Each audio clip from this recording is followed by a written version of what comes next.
भरलेली वांगी किती छान पद्धतीने मी आज केलं आहे ते पाहू शकता। ग्रेव्ही पण व्यवस्थित आणि खायलाही एकदम भारी लागते। तर पुढे व्हिडिओमध्ये बघा मी कशी बनवले।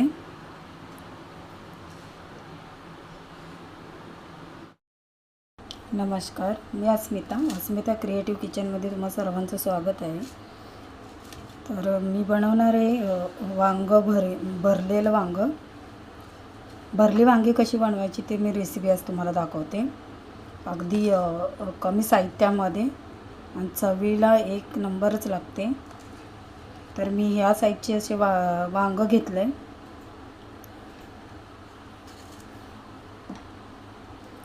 मी यांना कट करून घेणार आहे। याला अशा पद्धतीने मी कट मारणार आहे। हे साईडचं काढून घ्यायचे। देठ थोडेसेच ठेवणार आहे मी। एक तुम्हाला दाखवते मी कसं घ्यायचं कट करून।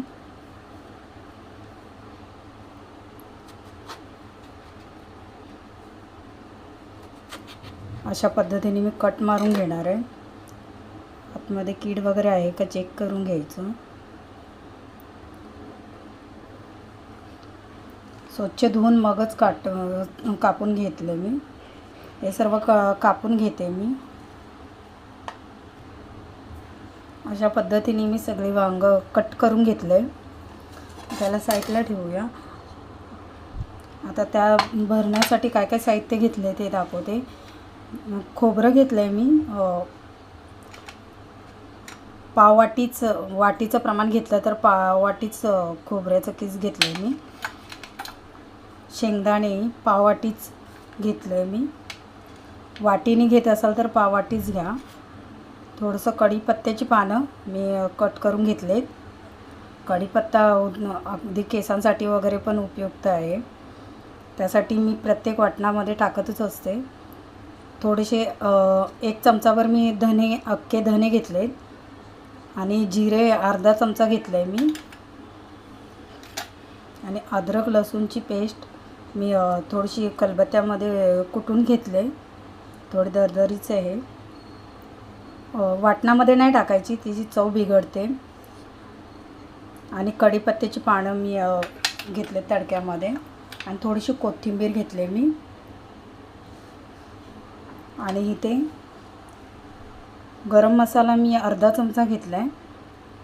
हळद अर्धा चमचा आणि घरगुती तिखट मसाला मी 1 चमचा घेतला आहे।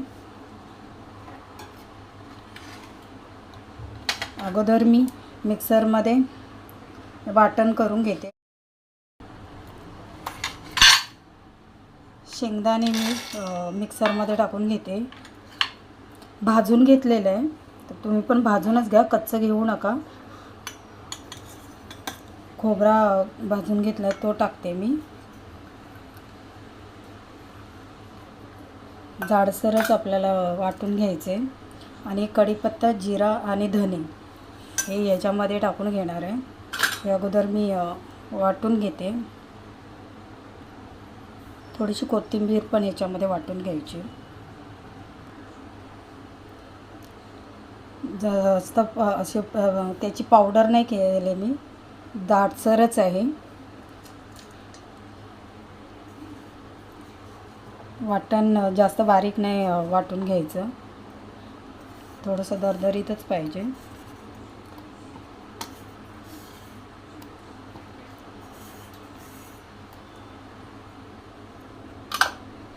आता ह्याच्यामध्ये हे जे मसाले घेतलेत, गरम मसाल्याऐवजी तुम्ही भाजी मसाला येतो ना, तोही यूज केला तरी चालेल, तेही घेऊ शकता।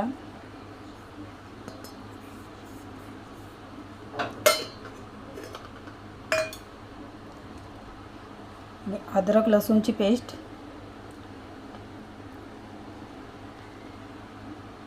ह्याच्यात मिक्स करून व्यवस्थित घ्यायचं सगळं।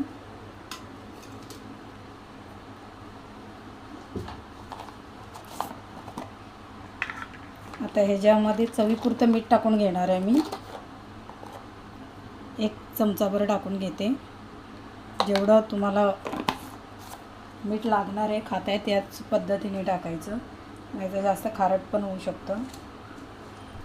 आवडीनुसार तुमच्या टाकू शकता. ते व्यवस्थित मिक्स करून घेते.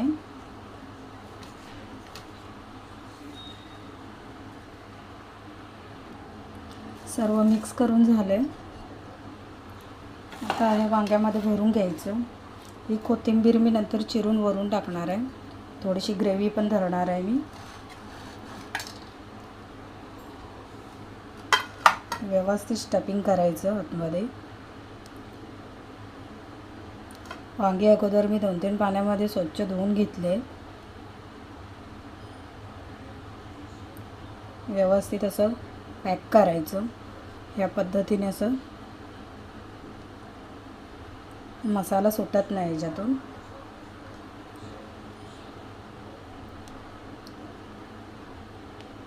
प्रत्येक भाजी भरून करायची वेगवेगळी पद्धत आहे. अशा पद्धतीने केलं ना तर एकसारखा मसालाही आपल्याला वाटत नाही. प्रत्येक भाजीमध्ये आपण कारलं करतो, परत शिमला मिरची करतो, तर वांगं करतो भरून, तर त्याच्यामध्ये सगळं असं वाटतं की एकसारखेच मसाले आपण भरले. तर अशा पद्धतीने वेगवेगळ्या टाईपमध्ये करायचं. मी दाखवलं असं केलं ना तर एकसारखे मसाले वाटणार नाही. प्रत्येक स्टफिंग वांग्यामध्ये माझं वेगळं वाटण असतं, शिमलामध्ये वेगळं असतं, आणि कारले भरून करते त्याच्यामध्ये पण वेगळं असतं स्टफिंग. तर चवी एकसारखी लागत नाही. पूर्ण व्हिडिओ बघितलात तरच तुम्हाला समजणार आहे. स्क्रिप्ट न करता पूर्ण व्हिडिओ बघत जा. या पद्धतीने व्यवस्थित असं भरून घ्यायचं. अगदी जास्त वेळ लागत नाही, पटकन अशी होते.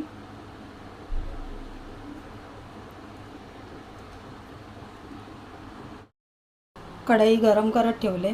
जरा रुंदच कढई घ्यायची. व्यवस्थित वांगं भाजलं जातं. आता ह्याच्यामध्ये मी 1.5 चमचा फक्त मी ऑइल टाकून घेतलं. तेल छान आता गरम झाले. आता कढीपत्ता मी ठेवलं होतं 2-3 पानं, ते असे क्रश करून टाकणार आहे मी याच्यामध्ये.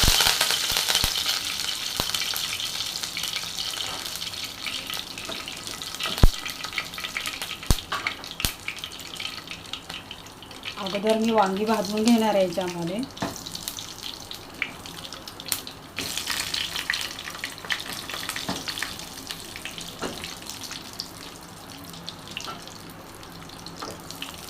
व्यवस्थित याला भाजून घ्यायचं बारीक गॅसवरती.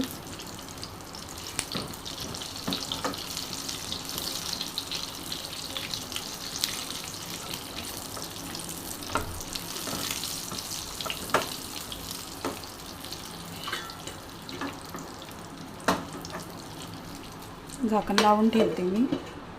मध्ये मध्ये चेक करते.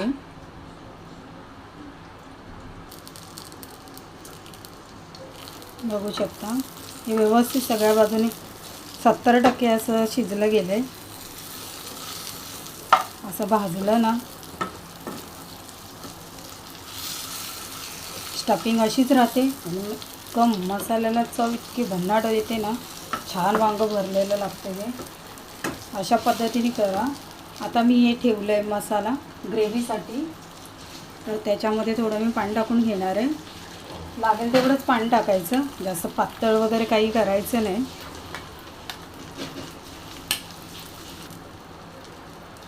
आता मी हे टाकून घेणार आहे मसाला. ग्रेव्ही छान धरते याची.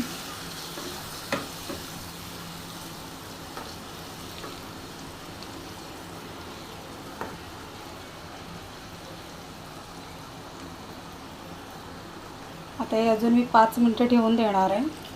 जास्त वेळ ठेवणार नाही, कारण वांगं अगोदर पण छान असं भाजून घेतलं आहे याच्यामध्ये.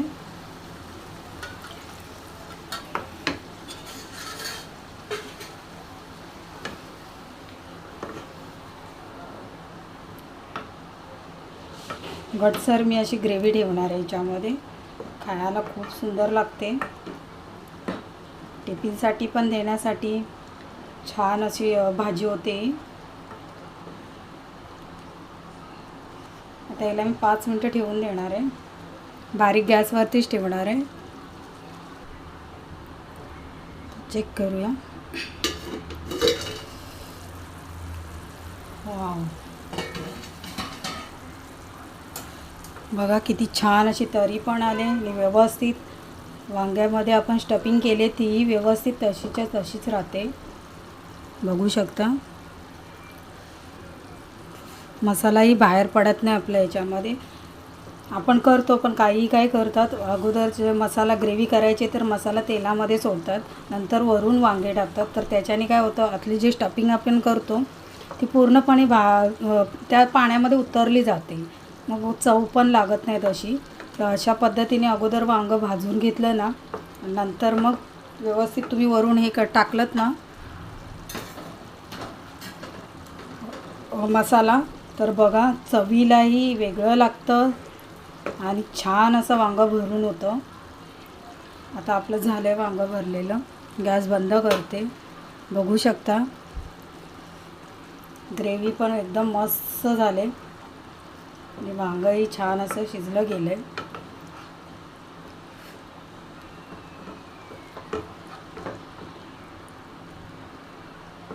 एकदा नक्कीच असं ट्राय करा, तुम्हालाही नक्की आवडेल. माझा व्हिडिओ आजचा कसा वाटला तो नक्कीच मला सांगा आणि इतरांसोबतही शेअर करा. बाय. भेटूया पुढच्या व्हिडिओमध्ये.